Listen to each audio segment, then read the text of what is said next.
ಕಳೆದ 10 ವರ್ಷದಿಂದ ಸುಮಾರು 24ರಿಂದ 25 ರೀತಿ ಬಾಂಬ್ ಸ್ಫೋಟಗಳಾಗಿದೆ. ವಿಶೇಷವಾಗಿ ಒಂದು 5-6 ಅಂತೂ ಭಾಳ ದೊಡ್ಡ ಪ್ರಮಾಣದಲ್ಲಾಗಿದೆ.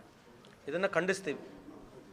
ಒಂದು ಪುಲ್ವಾಮಾ ಆಗಿರ್ಬೋದು, ಪಹಲ್ಗಾಮ್ ಆಗಿರ್ಬೋದು, ಬಾಲಾಕೋಟ್ ಆಗಿರ್ಬೋದು, ಉರಿ ಆಗಿರ್ಬೋದು, ಪಠಾನ್ಕೋಟ್ ಆಗಿರ್ಬೋದು, ಇವತ್ತಾಗಿರ್ತಕ್ಕಂಥ ಇನ್ಸಿಡೆಂಟ್, ನಿನ್ನೆ ಆಗಿರ್ತಕ್ಕಂಥ ಇನ್ಸಿಡೆಂಟ್ ಆಗಿರ್ಬೋದು. ಯಾವಾಗಲೂ ಇಂಥ ಸಂದರ್ಭದಲ್ಲಿ ಇದಕ್ಕೆ ರಾಜಕೀಯ ಇಲ್ಲ, ಪಕ್ಷಾತೀತವಾಗಿ ನಾವು ಯಾವಾಗಲೂ ಸರ್ಕಾರದ ಪರವಾಗಿ ಇದೀವಿ ಅಂತ ತಮ್ಮ ಮುಖಾಂತರ ಹೇಳಲಿಕ್ಕೆ ಇಚ್ಛೆ ಬಯಸ್ತೇನೆ. ದೇಶದ ಹಿತದೃಷ್ಟಿ ನಮಗೆ ಮುಖ್ಯ ಆಗಿರ್ತದೆ. ಇದರ ಬಗ್ಗೆ ಈ ಸಂದರ್ಭದಲ್ಲಿ ರಾಜಕೀಯ ಮಾತನಾಡ್ತಕ್ಕಂಥ ಅವಶ್ಯಕತೆ ಇಲ್ಲ.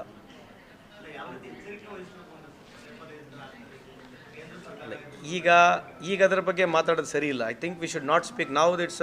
ಇಟ್ಸ್ ಅ ಟೈಮ್ ಕನ್ಸಾಲಿಡೇಟ್ ಆಗಿರಬೇಕು. ನಾವೆಲ್ಲ ಒಬ್ರಿಗೊಬ್ರಿಗೆ ಸಪೋರ್ಟ್ ಮಾಡಬೇಕು. ಅದಾದಮೇಲೆ ಡೆಫಿನೆಟ್ಲಿ ಎಲ್ಲ ಎಕ್ಸ್ಪರ್ಟ್ಸ್ ಇದ್ದಾರೆ. ಆಮೇಲೆ ಇಡೀ ದೇಶ ಒಂದು ವ್ಯವಸ್ಥೆಯಲ್ಲಿ ನಡೀತಾ ಇರ್ತದೆ. ಈಗ ಅದರ ಬಗ್ಗೆ ಮಾತನಾಡ್ತಕ್ಕಂಥ ಸರಿಯಲ್ಲ. ಮೊಬೈಲ್ ಸಿಗುತ್ತೆ, ಜೈಲಲ್ಲೇ ರಾಜಾತಿಥ್ಯ ಸಿಗುತ್ತೆ, ಈ ಥರ ಪ್ರಕರಣಗಳು ಪುಷ್ಟಿ ಕೊಡ್ದಂಗೆ ಆಗ್ತದೆ. ಅಲ್ಲ, ಥ್ರೂ ಔಟ್ ದ ವರ್ಲ್ಡ್, ಇದು ನಮ್ಮ ದೇಶ ಅಂತಲ್ಲ, ಎಲ್ಲದರಲ್ಲಿ ಇದೊಂದು ಆರ್ಗನೈಸ್ಡ್ ಕ್ರೈಮ್ ಎಲ್ಲ ಕಡೆ ಇದ್ದೇ ಇದೆ. ಈ ಆರ್ಗನೈಸ್ಡ್ ಕ್ರೈಮನ್ನ ಕಡಿವಾಣ ಹಾಕ್ಬೇಕಂತಂದ್ರೆ ಅಕಾರ್ಡಿಂಗ್ ಟು ಮೀ ಎಲ್ಲೋ ಒಂದು ಜಾಗದಲ್ಲಿ ಟ್ರಾನ್ಸ್ಪರೆನ್ಸಿ ಬರಬೇಕೆಂಬುದು ನಮ್ಮ ವಾದ. ಸೊ ಮೊನ್ನೆ ತಾನೇ ಇದ್ರ ಬಗ್ಗೆ ನಾನು ಸ್ಪಷ್ಟೀಕರಣ ಕೊಟ್ಟಿದ್ದೀನಿ. ನೀವು ಮೊನ್ನೆ ನಮ್ಮ ಜೈಲ್ ಇನ್ಸಿಡೆಂಟ್ ಬಗ್ಗೆ ಹೇಳ್ತಿದ್ರಲ್ಲ, ನಮ್ಮ ಜೈಲ್ ಇನ್ಸಿಡೆಂಟ್ ಅಲ್ಲ, ಇದು ಶೇಮ್ ಆನ್ ಎ ಸಿಸ್ಟಮ್. ಯಾವುದೇ ಸರ್ಕಾರಗಳಿರಲಿ, I don't agree to it.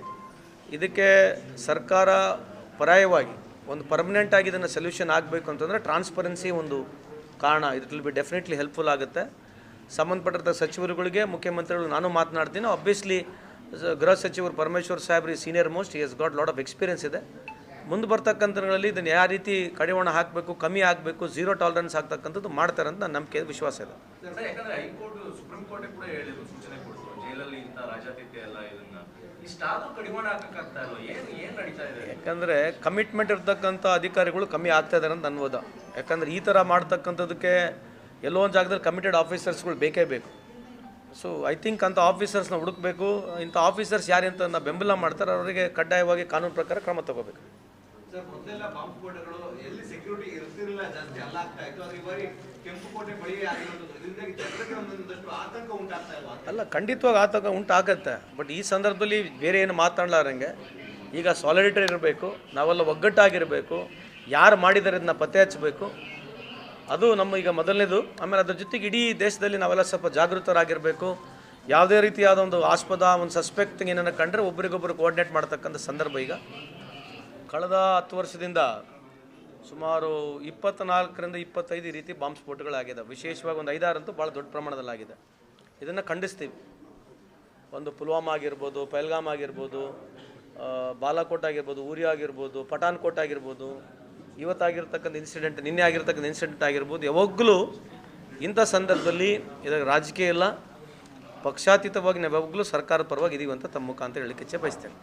ದೇಶದ ಹಿತದೃಷ್ಟಿ ನಮಗೆ ಮುಖ್ಯ ಆಗಿರ್ತದೆ. ಇದರ ಬಗ್ಗೆ ಈ ಸಂದರ್ಭದಲ್ಲಿ ರಾಜಕೀಯ ಮಾತನಾಡ್ತಕ್ಕಂಥ ಅವಶ್ಯಕತೆ ಇಲ್ಲ.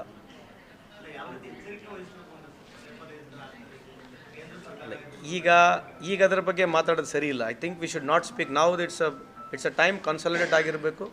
ನಾವೆಲ್ಲ ಒಬ್ರಿಗೊಬ್ರಿಗೆ ಸಪೋರ್ಟ್ ಮಾಡಬೇಕು. ಅದಾದಮೇಲೆ ಡೆಫಿನೆಟ್ಲಿ ಎಲ್ಲ ಎಕ್ಸ್ಪರ್ಟ್ಸ್ ಇದ್ದಾರೆ. ಆಮೇಲೆ ಇಡೀ ದೇಶ ಒಂದು ವ್ಯವಸ್ಥೆಯಲ್ಲಿ ನಡೀತಾ ಇರ್ತದೆ. ಈಗ ಅದರ ಬಗ್ಗೆ ಮಾತನಾಡ್ತಕ್ಕಂಥ ಸರಿಯಲ್ಲ. ಮೊಬೈಲ್ ಸಿಗುತ್ತೆ, ಜೈಲಲ್ಲೇ ರಾಜಾತಿಥ್ಯ ಸಿಗುತ್ತೆ, ಈ ಥರ ಪ್ರಕರಣಗಳು ಪುಷ್ಟಿ ಕೊಡ್ದಂಗೆ ಆಗ್ತದೆ. ಅಲ್ಲ, ಥ್ರೂ ಔಟ್ ದ ವರ್ಲ್ಡ್, ಇದು ನಮ್ಮ ದೇಶ ಅಂತಲ್ಲ, ಎಲ್ಲದರಲ್ಲಿ ಇದೊಂದು ಆರ್ಗನೈಸ್ಡ್ ಕ್ರೈಮ್ ಎಲ್ಲ ಕಡೆ ಇದ್ದೇ ಇದೆ.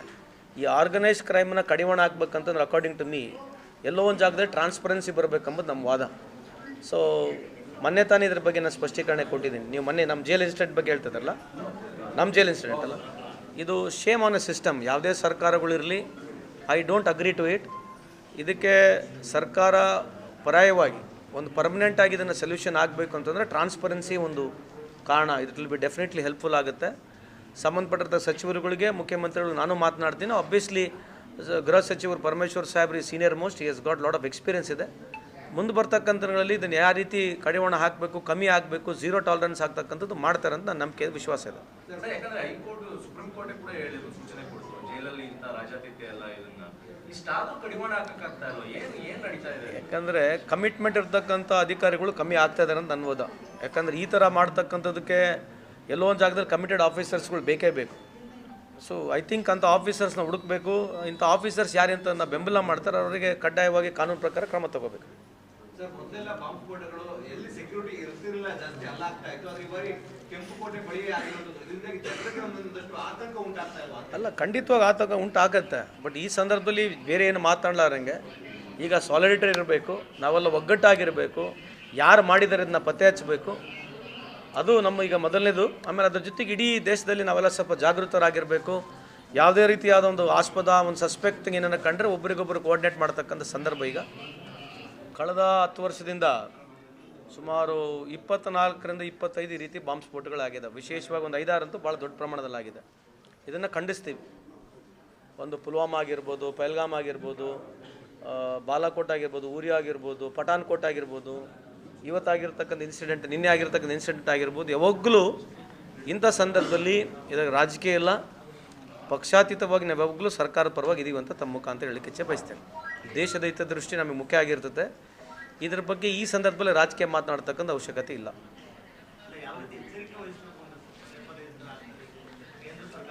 ಈಗ ಅದರ ಬಗ್ಗೆ ಮಾತಾಡೋದು ಸರಿ ಇಲ್ಲ. I think we should not speak now.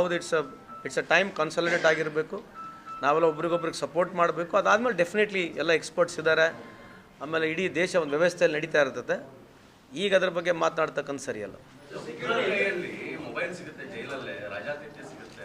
ಈ ತರ ಪ್ರಕರಣಗಳು ಎಲ್ಲ ಇದಾಗಿ ಪುಷ್ಟಿ ಕೊಡ್ದಂಗೆ ಆಗ್ತಾರೆ. ಅಲ್ಲ, ಥ್ರೂ ಔಟ್ ದ ವರ್ಲ್ಡ್, ಇದು ನಮ್ಮ ದೇಶ ಅಂತಲ್ಲ, ಎಲ್ಲದರಲ್ಲಿ ಇದೊಂದು ಆರ್ಗನೈಸ್ಡ್ ಕ್ರೈಮ್ ಎಲ್ಲ ಕಡೆ ಇದ್ದೇ ಇದೆ. ಈ ಆರ್ಗನೈಸ್ಡ್ ಕ್ರೈಮನ್ನ ಕಡಿವಾಣ ಹಾಕ್ಬೇಕಂತಂದ್ರೆ ಅಕಾರ್ಡಿಂಗ್ ಟು ಮೀ ಎಲ್ಲೋ ಒಂದು ಜಾಗದಲ್ಲಿ ಟ್ರಾನ್ಸ್ಪರೆನ್ಸಿ ಬರಬೇಕೆಂಬುದು ನಮ್ಮ ವಾದ. ಸೊ ಮೊನ್ನೆ ತಾನೇ ಇದ್ರ ಬಗ್ಗೆ ನಾನು ಸ್ಪಷ್ಟೀಕರಣ ಕೊಟ್ಟಿದ್ದೀನಿ. ನೀವು ಮೊನ್ನೆ ನಮ್ಮ ಜೈಲ್ ಇನ್ಸಿಡೆಂಟ್ ಬಗ್ಗೆ ಹೇಳ್ತಿದ್ರಲ್ಲ, ನಮ್ಮ ಜೈಲ್ ಇನ್ಸಿಡೆಂಟ್ ಅಲ್ಲ ಇದು. Shame on a system. ಯಾವುದೇ ಸರ್ಕಾರಗಳಿರಲಿ, I don't agree to it. ಇದಕ್ಕೆ ಸರ್ಕಾರ ಪರ್ಯಾಯವಾಗಿ ಒಂದು ಪರ್ಮನೆಂಟಾಗಿ ಇದನ್ನು ಸೊಲ್ಯೂಷನ್ ಆಗಬೇಕು ಅಂತಂದರೆ ಟ್ರಾನ್ಸ್ಪರೆನ್ಸಿ ಒಂದು ಕಾರಣ. It will be definitely helpful ಆಗುತ್ತೆ. ಸಂಬಂಧಪಟ್ಟಿರ್ತ ಸಚಿವರುಗಳಿಗೆ, ಮುಖ್ಯಮಂತ್ರಿಗಳು ನಾನು ಮಾತನಾಡ್ತೀನಿ. ಆಬ್ವಿಯಸ್ಲಿ ಗೃಹ ಸಚಿವರು ಪರಮೇಶ್ವರ್ ಸಾಹೇಬ್ರಿ senior most, he has got lot of experience ಇದೆ. ಮುಂದೆ ಬರ್ತಕ್ಕಂಥಗಳಲ್ಲಿ ಇದನ್ನು ಯಾವ ರೀತಿ ಕಡಿವಾಣ ಹಾಕಬೇಕು, ಕಮ್ಮಿ ಆಗಬೇಕು, ಝೀರೋ ಟಾಲರೆನ್ಸ್ ಆಗ್ತಕ್ಕಂಥದ್ದು ಮಾಡ್ತಾರೆ ಅಂತ ನನ್ನ ನಂಬಿಕೆ, ವಿಶ್ವಾಸ ಇದೆ. ಯಾಕಂದ್ರೆ ಹೈಕೋರ್ಟ್, ಸುಪ್ರೀಂ ಕೋರ್ಟ್ ಕೂಡ ಹೇಳಿದ್ರು, ಸೂಚನೆ ಕೊಡ್ತು, ಜೈಲಲ್ಲಿ ಇಂಥ ರಾಜಾತಿಥ್ಯ ಎಲ್ಲ ಇದನ್ನ ಇಷ್ಟಾದ್ರೂ ಕಡಿವಾಣ ಹಾಕಕ್ಕಾಗ್ತಾ ಇಲ್ಲ. ಏನು ನಡೀತಾ ಇದೆ? ಯಾಕಂದರೆ ಕಮಿಟ್ಮೆಂಟ್ ಇರ್ತಕ್ಕಂಥ ಅಧಿಕಾರಿಗಳು ಕಮ್ಮಿ ಆಗ್ತಾ ಇದ್ದಾರೆ ಅಂತ ಅನ್ಬೋದ. ಯಾಕಂದರೆ ಈ ಥರ ಮಾಡ್ತಕ್ಕಂಥದ್ದಕ್ಕೆ ಎಲ್ಲೋ ಒಂದು ಜಾಗದಲ್ಲಿ ಕಮಿಟೆಡ್ ಆಫೀಸರ್ಸ್ಗಳು ಬೇಕೇ ಬೇಕು. ಸೊ ಐ ಥಿಂಕ್ ಅಂಥ ಆಫೀಸರ್ಸ್ನ ಹುಡುಕಬೇಕು. ಇಂಥ ಆಫೀಸರ್ಸ್ ಯಾರಂತ ಬೆಂಬಲ ಮಾಡ್ತಾರೆ ಅವರಿಗೆ ಕಡ್ಡಾಯವಾಗಿ ಕಾನೂನು ಪ್ರಕಾರ ಕ್ರಮ ತಗೋಬೇಕು. ಸರ್, ಮೊದಲೆಲ್ಲ ಬಾಂಬ್ ಸ್ಫೋಟಗಳು ಎಲ್ಲಿ ಸೆಕ್ಯೂರಿಟಿ ಇರ್ತಿರ್ಲಿಲ್ಲ, ಜಾಸ್ತಿ ಅಲ್ಲ ಆಗ್ತಾ ಇತ್ತು. ಆದ್ರೆ ಈ ಬಾರಿ ಕೆಂಪುಕೋಟೆ ಬಳಿ ಆಗಿರೋದು ಇದರಿಂದಾಗಿ ಜನರಿಗೆ ಒಂದೊಂದಷ್ಟು ಆತಂಕ ಉಂಟಾಗ್ತಾ ಇಲ್ವಾ? ಅಲ್ಲ, ಖಂಡಿತವಾಗಿ ಆತಂಕ ಉಂಟಾಗತ್ತೆ. ಬಟ್ ಈ ಸಂದರ್ಭದಲ್ಲಿ ಬೇರೆ ಏನು ಮಾತನಾಡಲಾರಂಗೆ ಈಗ ಸಾಲಿಡೇಟರಿ ಇರಬೇಕು, ನಾವೆಲ್ಲ ಒಗ್ಗಟ್ಟಾಗಿರಬೇಕು, ಯಾರು ಮಾಡಿದ್ದಾರೆ ಅದನ್ನ ಪತ್ತೆ ಹಚ್ಚಬೇಕು.